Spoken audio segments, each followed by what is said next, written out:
I got props.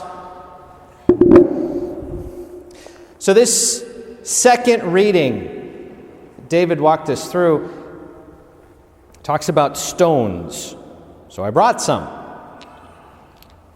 It's interesting. I just grabbed these from right around by the landscaping at the duplex. And they're rocks, different colors, different shapes, nothing big.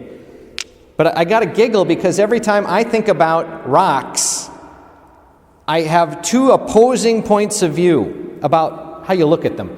First, my dad. He looks at rocks as a farm kid whose only remembrance of it was he had to pick them out of the field.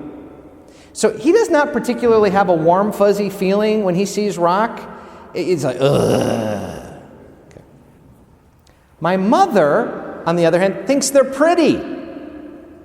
And, oh, Patrick, she'll say to my dad, wouldn't it be nice if we could get that great big one we could move that and put that right here? And my dad goes, ugh. This love-hate relationship, they're all over the place. But you realize when you hold stones in your hand, you're holding on to the bones of the earth.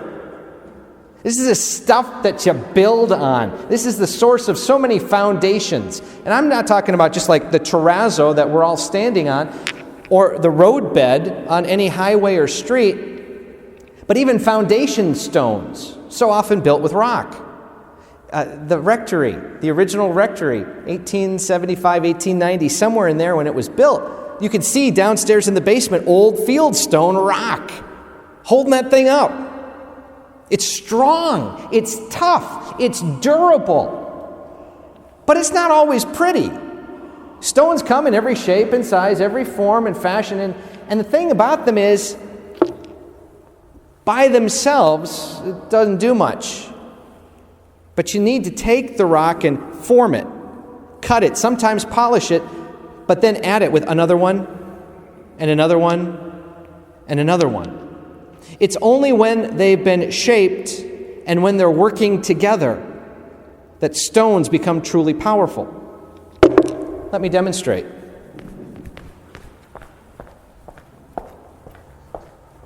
These are stones, these massive pillars, solid rock, rainbow granite cut and carved in St. Cloud, Minnesota. Now, by itself, it didn't look like this when it came out of the quarry. I've been to granite and marble quarries, and I've seen the brutal work it takes to cut and shape and polish stone. It's an enormous amount of work and effort.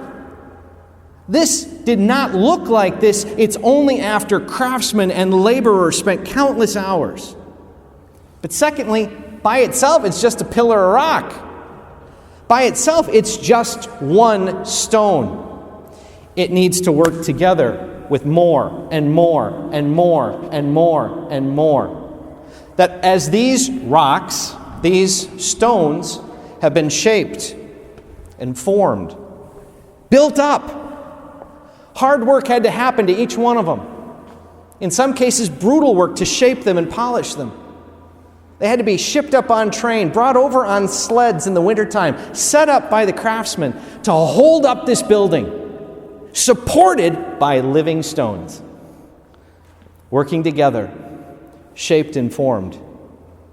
Friends, I'll stand up here today and say it ain't just true for buildings, it's true for communities. That the reason why Christ says we're called to be built up as living stones is that just as these stones hold up a building, these hearts hold up a community, hold up a family, hold up a neighborhood, hold up a workplace. And sometimes it's a lot of work to shape those stones. It's a lot of work to fashion and form an individual.